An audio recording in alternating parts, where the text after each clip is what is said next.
Gervais Restaurant, authentic French cuisine in Silicon Valley. So we thought we'd give ourselves a break, but we did invite all of our nonprofit customers, and so... Not all. How many are there?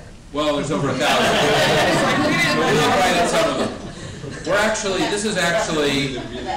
This is one of, what's kind of fun about this dinner is that this is one of several dinners that's happening around the world for the book, and one will happen in Sydney, Australia, in Singapore. There's one that will happen in London, and there'll be one happening November 6th in New York. And let me tell you what you get to participate in, because we actually have a great program around the book. So people always say, well, Mark, what are you going to do? Are you going to talk about the book? Are you going to talk about your model? Are you going to profile some of the stories? What do you want to do? And you might have wondered, why did we invite all those nonprofit customers? And the reason why is I have found, as I go around the world, that the nonprofits don't really have a voice for a lot of the mainstream media that we work with. And yet a lot of the stories are IT stories, they're leading edge technology stories, but the reality is the Red Cross doesn't get to sit next to Forbes, very often, and a lot of other great examples here. So what I'd like to do, if it's all right for you, is I would love to go around the room, and I'm going to start with Julie, who works for our foundation, so we'll start there and make it easy. And if you could stand up and tell us your name and who you work for, and then if you're a nonprofit, if you could kind of mention maybe for not, we can't go on for 10 minutes. It has to be about 30 seconds or 60 seconds, kind of what your organization does, because we do have a lot of very innovative nonprofits here that are doing things that are unusual even in the nonprofit community, and maybe a little bit about how either what your intersection is with Salesforce, or your intersection with the book, or something like that would be great. And I think that would be a lot of fun. So Mark, do you want everybody to introduce themselves, but only the nonprofits to say something about what they do? Karen, would you like to do the speech? Yeah. For clarification. Karen would like me to say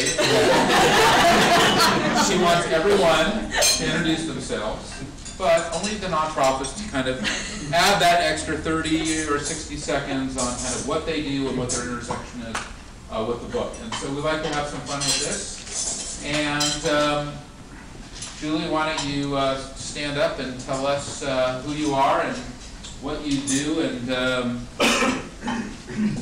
so forth. I am Julie Terrell with Salesforcecom Foundation, Director of all things fun, meaningful, and rewarding. I've been here with the foundation for 6 years, and get to do all things fun, meaningful, and rewarding. Helped launch the foundation. Helped launch the foundation 6 years ago with Phone. Thank you very much.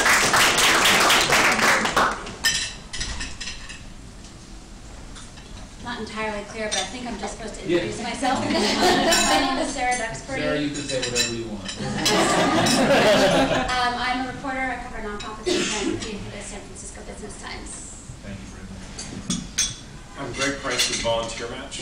We're the largest network that brings together volunteers and nonprofits. We have 42,000 nonprofits across the U.S. How many in here use Volunteer Match? Yeah. Thank you very much. Great.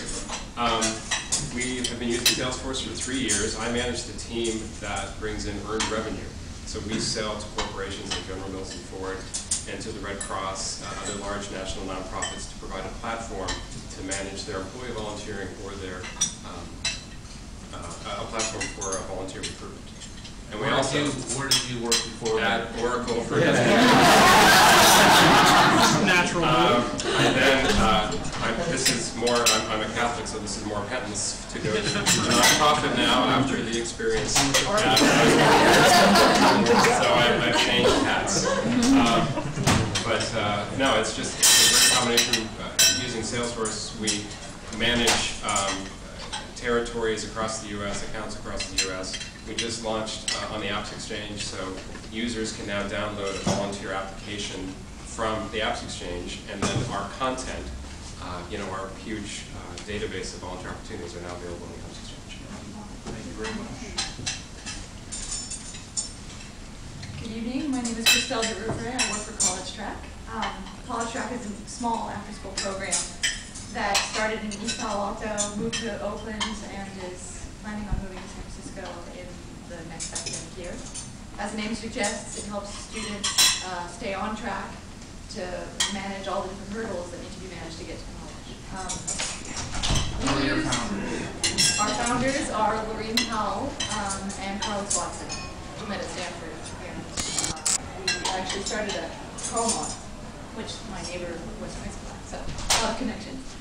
We started using Salesforce this year to manage our donors and our giving history, but we have a big picture vision to use it to track all the information that our students and our staff need in order to actually help the students best leverage and maximize their path to college.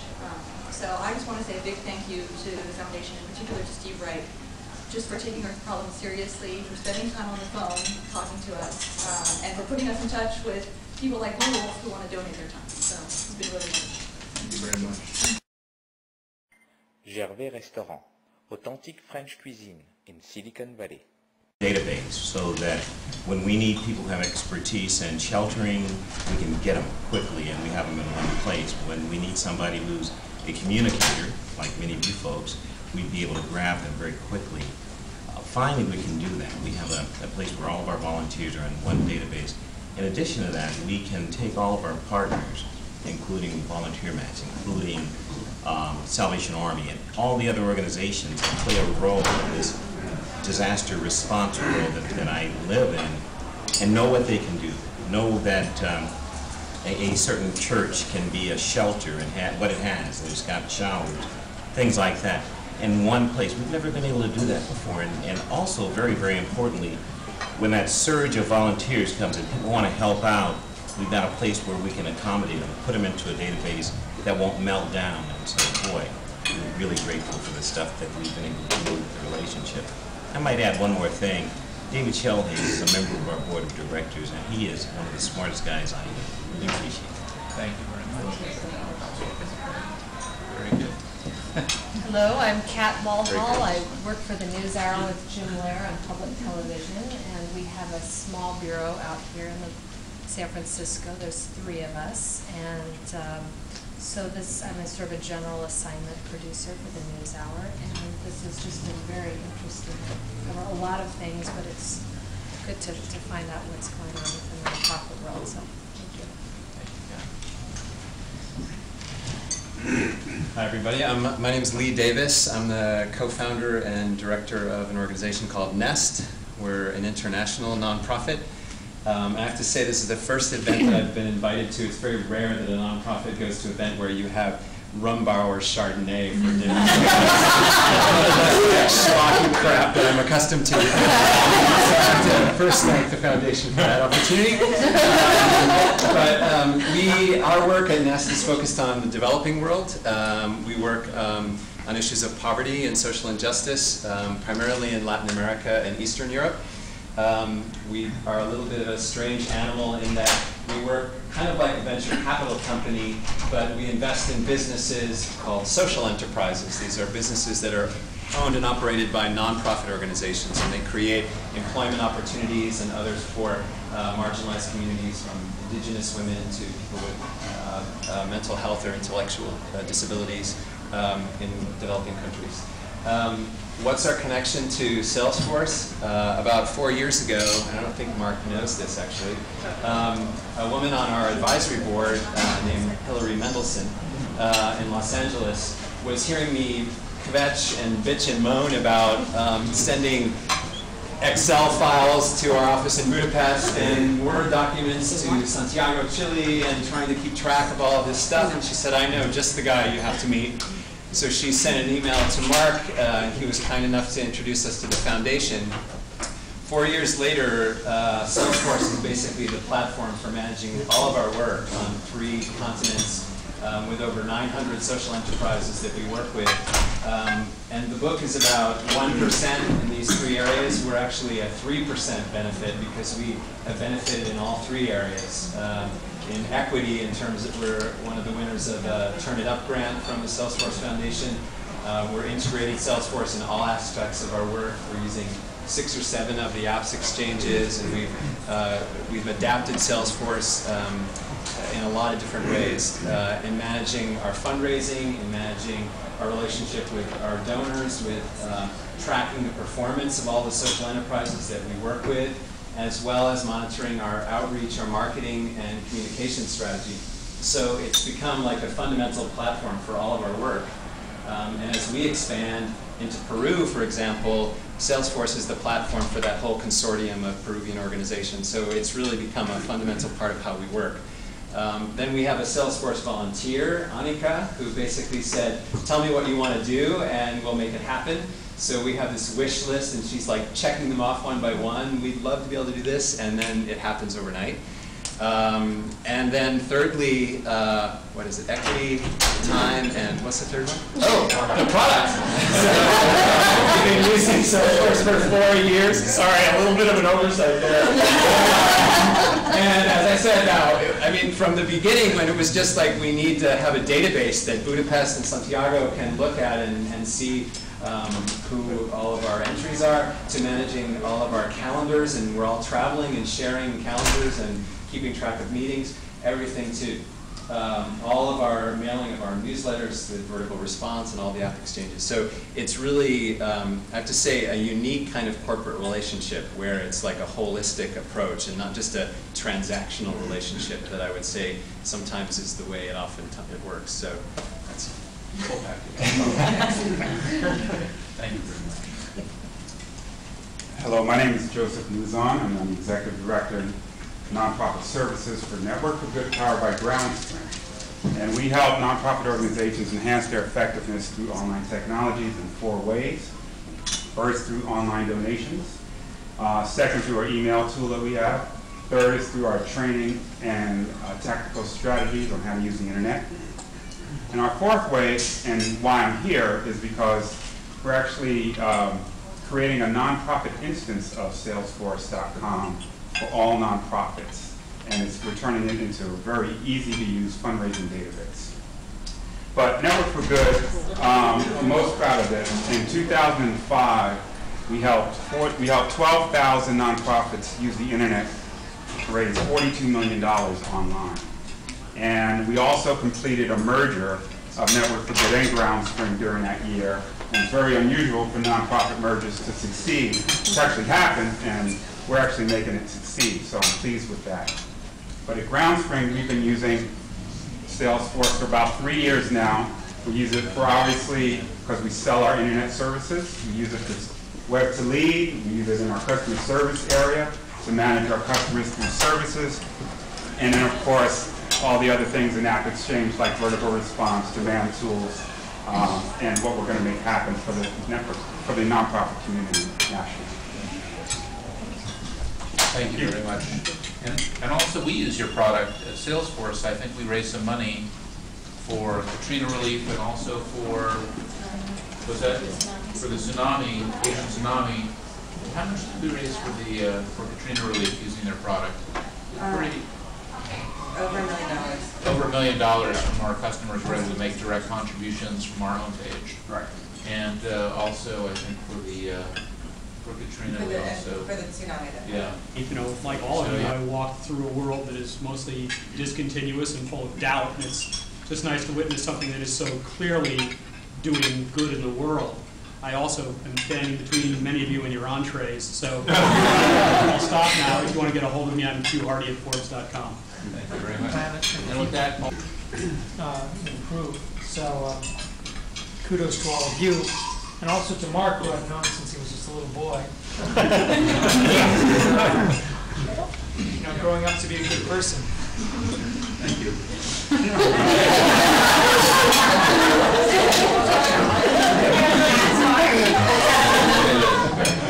I'm Diane Solinger. I'm the Executive Director for the Entrepreneurs Foundation. And the Entrepreneurs Foundation mission really is to bring new resources to the community. And we do that by working with startup companies, very much in the Salesforce model. We've been doing this since 1998. Companies partner with us before they go public by contributing pre-IPO stock to seed fund their foundations. And then we provide staff resources to really integrate that into the corporate culture essentially the outsourced solution to creating your own foundation and community relations program. And we've worked with 150 companies in the Bay Area, 400 companies plus across the U.S. and in Israel, and are just trying to really increase the philanthropic pie by integrating this into young companies early, creating good companies with strong cultures, but moreover just increasing community benefit and making connections for the employees within these companies, often who don't have time or ways to make those connections, but at the company can maybe find those connections if we can facilitate that on their behalf. So that's what we do, and we work with Salesforce. Really, we've been using the tool for I don't know how long. Well, it must have been years ago. You were our first customer. Probably. Trying to get them to join, but they did their own thing, and but a lot of people your way. Yeah, exactly. And been great partners since then. And really, Salesforce is a model that we share with a lot of prospective companies that we talk to, because the 1% model is really something to aspire to. And many companies, even that we work with, haven't quite gotten there yet. And we'd like to keep raising that bar and raising that expectation of what it means to be a good corporate citizen. And you set that standard, and it helps us with our really messaging to others to make this more commonplace and not such a phenomenon. It's a great thing. I wish all 1,500 of our employees, Mark, could be here to hear this, because it's so important for what we get up every day and do. And this is great. So thank you to all of our nonprofit customers for being here tonight. We really love them. Hi, I'm Falguni Bhuta. I cover technology for business and technology for Red Herring magazine. We're weekly down in Belmont, if you know where that is. It's real close to Sacramento. And it's a pleasure to be here. It's nice to actually see people and meet people who are not talking about new ways to make money. And I've really recently got this urge to volunteer, so I'm going to catch some of you guys and ask you if there's any good opportunities. Saturday.